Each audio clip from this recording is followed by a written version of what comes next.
On y est, un nouveau mois démarre et clairement pas en fanfare. À peine sorti de Thanksgiving, Bitcoin décroche sous les 86 000 $ et le marché démarre le mois de décembre dans un climat extrêmement tendu. Et il faut vraiment dire que les nouvelles du moment n'aident pas vraiment. La Chine ressort une nouvelle fois son interdiction sur les cryptos, Michael Saylor évoque l'idée de vendre du Bitcoin et surtout le Japon remonte ses taux d'intérêt pour la première fois depuis des années. Et en plus de ça, un exploit sur une pool YETH de Yuan Finance a permis à un attaquant de détourner plusieurs millions en ETH, dont près de 1000 ETH déjà envoyés via Tornado Cash, un événement secondaire mais qui renforce la défiance autour de la DeFi. Est-ce que tout cela remet en cause nos objectifs ou est-ce simplement le début d'un rejet plus profond avant un potentiel retournement? Bonjour à tous, moi c'est Guillaume, bienvenue sur la chaîne Objectif Lune. On est le lundi 1er décembre, aujourd'hui on va se pencher sur le graphique du Bitcoin et de sa dominance avant de terminer cette vidéo avec le token de Binance, le BNB. Et comme d'habitude, on attaque tout de suite avec le sentiment du marché. Sans surprise, le marché est rouge ce matin, on a BTC en baisse de 5% autour des 86 000 $, ETH recule de 5,79% et s'échange à 2829 $, XRP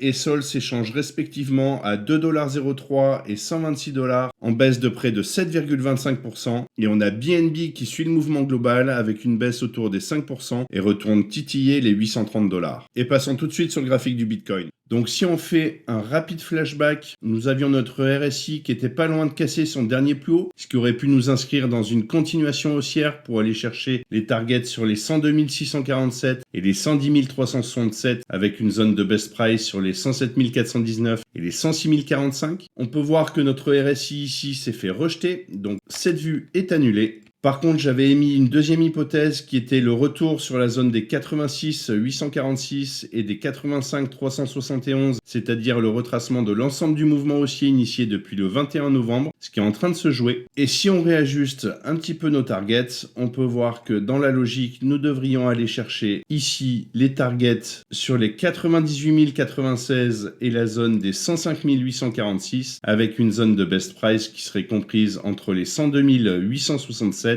et les 101 493. Pour ça, il faudrait que le RSI ici vienne chercher notre droite de tendance pour repartir. Et on peut voir d'ailleurs que cette zone serait en corrélation avec le retracement de l'ensemble du mouvement baissier initié depuis le 6 octobre, ici sur les 0,5 et 0,618 de Fibonacci, c'est-à-dire les 103 399 et les 108 780.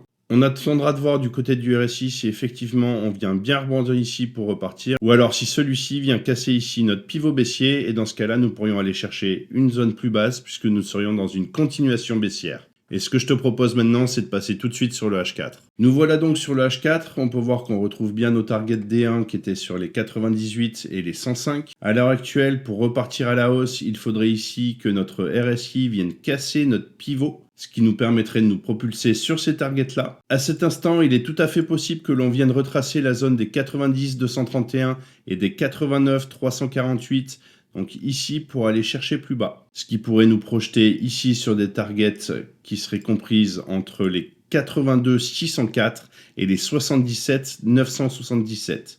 Avec une zone de best price qui serait comprise entre les 80 567 et les 79 744. Donc si on résume concrètement, soit on vient casser notre pivot ici et dans ce cas-là on pourra aller chercher la zone ici en jaune, soit effectivement on a un retracement de l'ensemble du mouvement haussier initié depuis le 28 novembre et dans ce cas-là on irait chercher la zone des 82 et des 77. Ce que je te partage ici reste mon analyse du marché à un instant T, ce n'est pas un conseil en investissement et comme toujours je t'invite à faire tes propres recherches et à adapter ta stratégie à ton profil de risque. Et maintenant qu'on a vu ce qui pouvait se passer sur Bitcoin, je te propose d'aller checker tout de suite les annonces macroéconomiques de la semaine pour voir à quelle sauce on va être mangé. On a encore une semaine particulièrement chargée en annonces macroéconomiques américaines et elle pourrait continuer à apporter de la volatilité sur le marché crypto. Aujourd'hui, on attend l'ISM Manufacturing PMI, un indicateur clé d'activité industrielle. Un chiffre sous les 50 confirmerait une contraction économique, ce qui peut alimenter l'incertitude des investisseurs. Demain, on a l'intervention de Jérôme Powell, c'est très souvent un catalyseur fort, selon son ton, les marchés peuvent réagir brutalement. Mercredi, on aura l'ADP Employment Report et l'ISM Service PMI, deux données majeures sur l'emploi et les services, donc c'est des secteurs qui pèsent lourd dans la politique monétaire. Jeudi, on aura la publication des chiffres du chômage. Si on a une hausse des demandes d'allocation, cela renforcerait le scénario d'un ralentissement économique. Et vendredi, on aura plusieurs stats importantes, notamment le Core PCE Price Index, l'un des indicateurs d'inflation préférés de la Fed, ainsi que le Michigan Consumer Sentiment.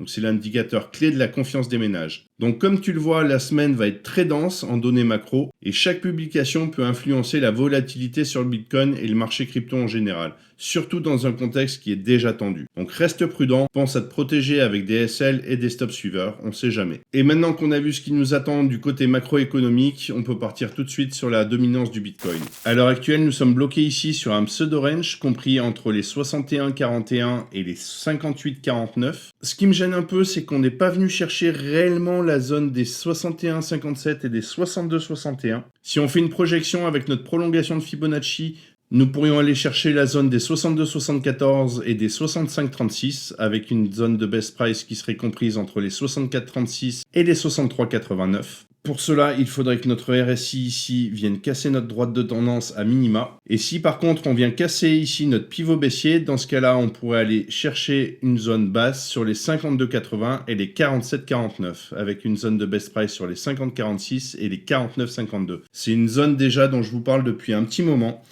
Faudra attendre bien évidemment d'avoir des confirmations pour valider un scénario plutôt que l'autre. Et on peut aller faire un petit tour sur le H4 pour voir un petit peu si on a des données supplémentaires. Si on regarde notre RSI, on peut voir que celui-ci n'est pas loin de notre dernier plus haut.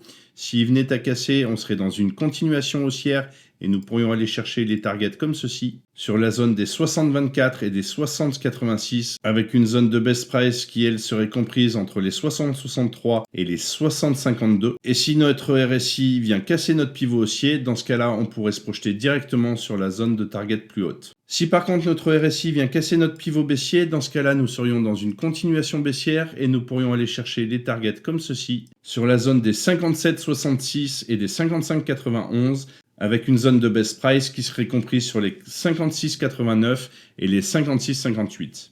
Donc si on résume, soit on vient casser notre dernier plus haut RSI et notre pivot, et dans ce cas-là, on vient chercher nos targets sur les 65 et les 62, soit effectivement, on a le retracement de l'ensemble du mouvement baissier initié depuis le 4 novembre sur la zone des 60,24 et des 60,86, et on plonge directement sur les 57,66 et les 55,91. Bien évidemment, comme je vous le dis souvent, on attendra d'avoir des confirmations pour valider un scénario plutôt que l'autre. Si tu aimes ce type de contenu et que ce n'est pas encore fait, pense à liker, à t'abonner à la chaîne et à activer la cloche pour ne rien manquer de mes prochaines vidéos. Je te laisse tous les liens utiles juste en dessous dans la description. Et je vous propose de passer directement sur le dernier graphique de cette vidéo, le BNB de Binance. Pour le moment, on est toujours dans notre zone de prix sur les 829 et les 611 avec notre zone de best price sur les 733 et les 694. On est venu chercher une première fois les 791 ici. À l'heure actuelle, il n'est pas dit qu'on ait un dernier plus bas sur notre zone de best price, donc les 733 et les 694. Pour repartir à la hausse, il faudrait bien évidemment que notre RSI vienne casser notre pivot haussier.